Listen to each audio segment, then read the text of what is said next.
Hi everyone, my name is Brad Pfeiffer. I'm from the Salem area, and I started fly fishing my senior year of high school and haven't stopped since. And about a year after I started fly fishing, I started tying just to save a little money, and quickly found out that it doesn't save you any money. I have two flies tonight. My first fly that I'll show you guys is all peacock except for the hackle, and it's a fly that I found in New Zealand. I don't have the name for it. Fish it as a mayfly, mainly as a green drake, and or an attractor pattern. We're going to start with a size 14 dry fly hook. I always pinch the barb. I usually release him. I don't want to hurt him any more than I have to. Get that hook set in your vise. Then I start with black thread. So we'll start just getting thread on. I put it about a quarter of the shank back. Leave enough space at the head of the fly at that eye there to tie off at the end. We'll snip that off. Now on this fly and most of the mayflies that I tie, I always start with the wing. That gives me a good proportion for the rest of the fly that I can base my tail lengths and body size off of. For this fly, we're going to start with a wing made out of peacock swords. I'll strip off 5 or 6 of those, and then I'll measure them to be a hook shank in length. Once I get that measurement, I'll go ahead and tie in at that 2/3 from the hook bend point. Couple wraps, get nice and tight. Then I usually will wrap back a little bit just to start making that ramp, and I'll cut the herls off. I'll clean that wrap up with some thread and then work my way back to where I put those herls. Then I build a nice thread dam right in front of the wing. Next thing I'll do is I'll go ahead and put a tail in, and I'm using the exact same material, peacock swords. For this, I usually tie a little sparser than the wing, so I'm going to go 3 or 4 of these swords. Now, as this is an attractor pattern, I'm not too worried about a really precise tail, having them all be aligned correctly. I just get them rough. Then I'm going to measure, once again, a hook shank in length, and go ahead and tie that in. Typically, I'll take 2 loose wraps, check my length of my tail. If I like it, I'll keep wrapping from there. If I'm not too happy with it, then I can pull that back and forth and get the right length. Happy with this one, take a couple tight wraps, then I reach in and clip these off close.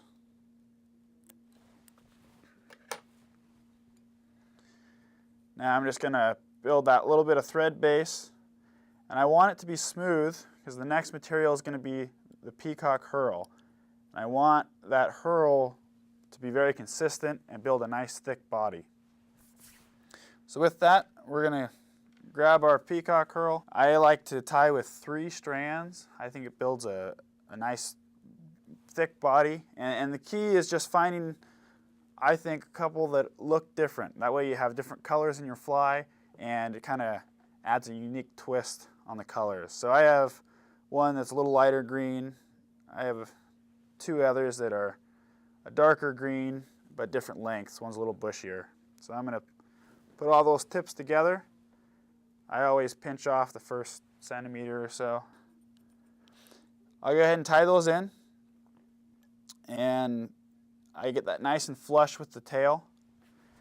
And I'm actually going to leave my thread right here. I'm not going to bring it forward. This thread, as I wrap, will kind of work as a tender for those herls and keep them back and stacked on top of themselves. Be very careful with that hook point because it can cut the herl.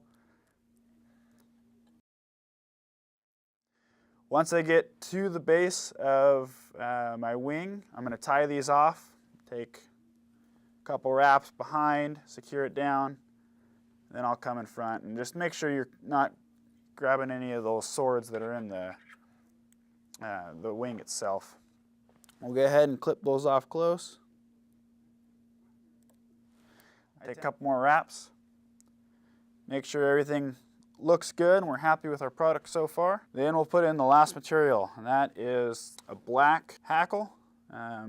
Use your favorite hackle. I like black on this. You can use grizzly or a brown if you want to change the color of the fly a little bit. And then of course size it correctly to the fly, the hook that you're using. I'll strip off maybe a 1/4 inch worth of fibers on the back end of this hackle, and that gives me a nice bit to tie in.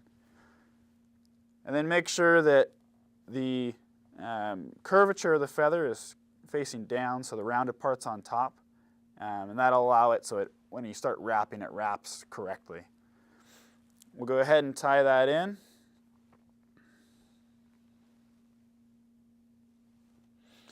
And I like to have that little stem to be on both sides of the wing. That way I can tie on the back and then cross in front of the wing and tie and really secure that stem down. That way it doesn't slip out on me.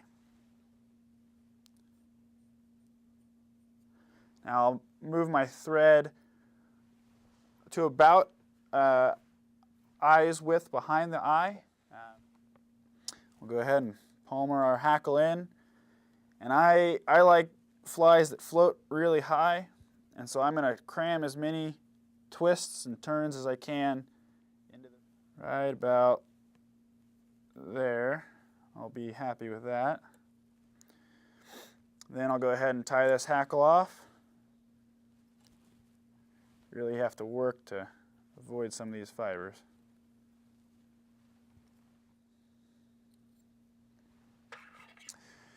Now the best time, I'm going to do some cleanup, make sure it looks pretty. So I'll clip that hackle off, and I'll come in and I'll just clip some of these errant fibers out of the way, clean up my hook eye, make sure my fly is pretty even so it doesn't float crooked in the water. After I get that all cleaned up, I'll go ahead and whip finish. I like using the tool instead of my hands. I just feel a little more controlled that way. We'll get a nice little head built up on this fly.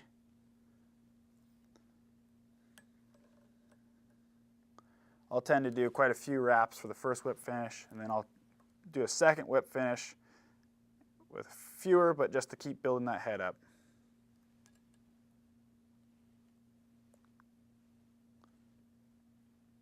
About 4 or 5 on that second one. I sharpen the end of my whip finish tool, which allows me to cut thread pretty easy. Just put some tension on it, bring that tool up. Once again, I'll come in. Any fibers that I have trapped, I'll snip them out. Check my fly over. Make sure she's nice and balanced.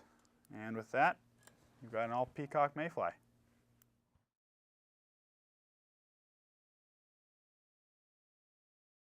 So for my second fly today, I'm going to tie what I call a flash zebra midge. This fly has done pretty good for me for most of my fishing career. It's a nymph, obviously, and I fish it just deep in kind of the backcountry creeks, and the fish seem to love it. I usually tie it on a size 20, but today we're going to tie a 16. The big thing with this fly is you want to use a caddis curved shank hook. And for that, I use the Mustad hooks. I think they give me the best deal for how often I lose flies. First thing I'm going to do, I'm going to mash that barb. The next thing I do, I take some hackle pliers, the plunger style. So I'm going to take that hook, put it in the plungers so the hook point's on top, just like that. And we're going to put a glass bead on this fly. You can do this with a brass bead or tungsten or whatever you prefer and whatever color you want. Just make it your own. I'm going to use some blued glass beads for this fly. Got this hook on your hackle pliers. Make a little dish of these beads, and you'll just scoop the hook a couple times through the beads. Got the bead threaded on. I'll go ahead and place the hook in the vise. On this fly, I like to cover up the hook point completely. That just kind of keeps me from shredding my thread on that hook point as I wind down the bend of the hook. We're going to build up that thread body first. We're going to start right behind that glass bead. And we're just going to take a few wraps there and start working back. We don't want to build too much of a thread mass behind that bead, as we will be tying off there. Snap your thread off, and then we're going to wind down this hook. And right now, my focus is just to build up some color and a little bit of mass with that thread. And I'm just going to keep winding until I've reached that point all the way down, all the way back up. Once we get to our desired mass, I am going to flatten out my thread, twisting it counterclockwise, letting it spin for a little while. Then I can check with my finger, or I can take my bodkin and put it on and see if it's spread out enough. And we'll keep unwinding it until we get it nice and flat. And then we'll use this flat thread to create a nice smooth body that we're going to wrap our tinsel on. So this is about where I want it. And I'll start just wrapping down the body. And my focus here is to fill any holes and gaps that I may have. And as soon as that thread starts to cord up again, I'm going to spin it and flatten it back out. We'll keep wrapping down. That flush body is key for this fly, as we're going to wrap that tinsel, and the tinsel is really slippery and likes to slide all around. Once I have my body done how I like it, I'm going to grab a piece of Flashabou, that pearl tinsel color. I like to have a long tag length on this Flashabou. That way it doesn't slip out of my hands. We're going to go ahead and tie that in. I put a pretty big tag. That way I know it's secure and it won't slip out when I put pressure on it. There we go. I'm going to get it trapped. And as you tie this in, you need to remember to flatten your thread out. We want to keep that body as smooth as possible. Now as you're tying down the hook bend, work that tinsel towards you so it ends up right on your side of the hook. And that'll aid in wrapping it once we're ready to go. I'll flatten my thread out again. Then I'm going to do one final wrap back up the shank, and I'm going to move 2/3 of the way from the hook bend, and that's where I'll stop my thread. Once again, I'm checking for any holes in the body of the fly, making it as smooth as possible. So right about there, I'll go ahead and stop. Now I'm going to wrap my tinsel. So I'm going to wrap it by hand. And our goal here is to segment this entire body. Now, one trick is to move this fly at the angle in which the hook bend is going. That way I can get my wraps. And then as soon as I'm ready to go down the flat part of the hook, I'll turn it again. And just make sure you keep tension the whole way through. That way you don't unravel. I prefer to wrap all the way to the thread and then tie off. That way we'll further secure this tinsel that we've got going. Couple wraps in front, couple behind, and we'll go ahead and snip it off.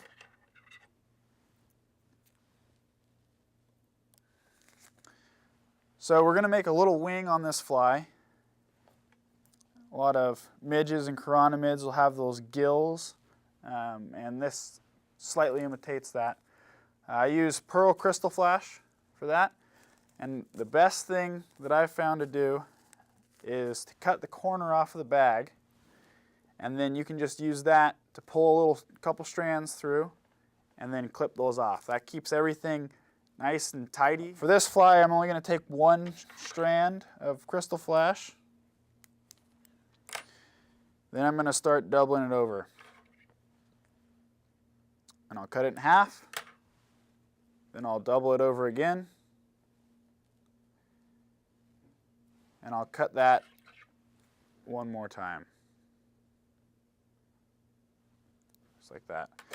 So now I should have 4 strands of this crystal flash, and then we'll use that to make the wing. As you move down in hook size, you're going to want to limit the amount of strands of crystal flash you use. Once you get into the size 20s, you may use 2, you may use just 1 strand, and then double it over when we tie it in. At this point, I want the thread all the way up against the bead, and then I'm going to take it one wrap back. I'll take the crystal flash, I'm going to bend it around my thread, just like that, and then I'm going to pinch that crystal flash and bring it up on top of the hook. Then we'll take one wrap to secure it. Then we'll work down the fly and secure it right at that 1/3 hook shank from the eye of the hook. Now we'll go ahead and we'll trim this off. So on this, I'm going to keep it at 1/4 inch. Make sure it's secured how I like it. And then I'll move my thread to the bead. For this part, I'm going to adjust the hook. Now it's nice and flat. And we're going to, once again, make it even and then tie in our peacock herl. All right, that should be a good surface to tie on. I'll take my peacock herl. I choose 3 strands. I think it makes the fullest body. Once again, I'm looking for different colors here just to create a little bit of diversity in my fly. I'll line these up, break off that 1/2 inch there, that more brittle part of the feather, and then I'll tie them in. And when I tie these in, I usually leave it longer and put it past the bead, and then I'll pull the herl back. That way I get the exact length that I want. Make some tight wraps. Make sure it's butted all the way against that crystal flash, and then bring the thread to the head of the fly. Now I'll start wrapping. You really want to make sure they're close together and that your herl is not separating from itself.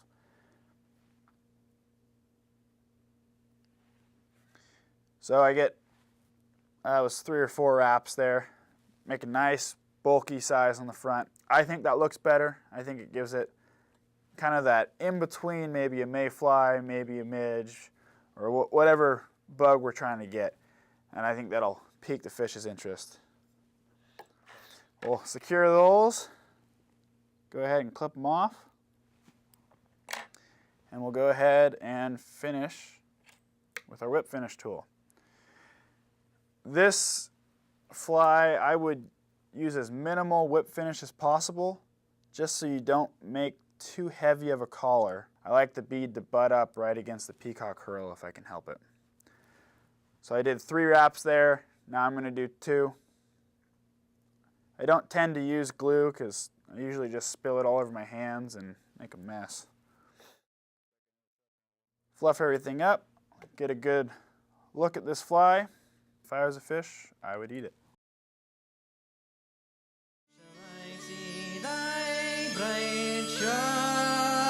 In the sunlight, the heather of hills and the rising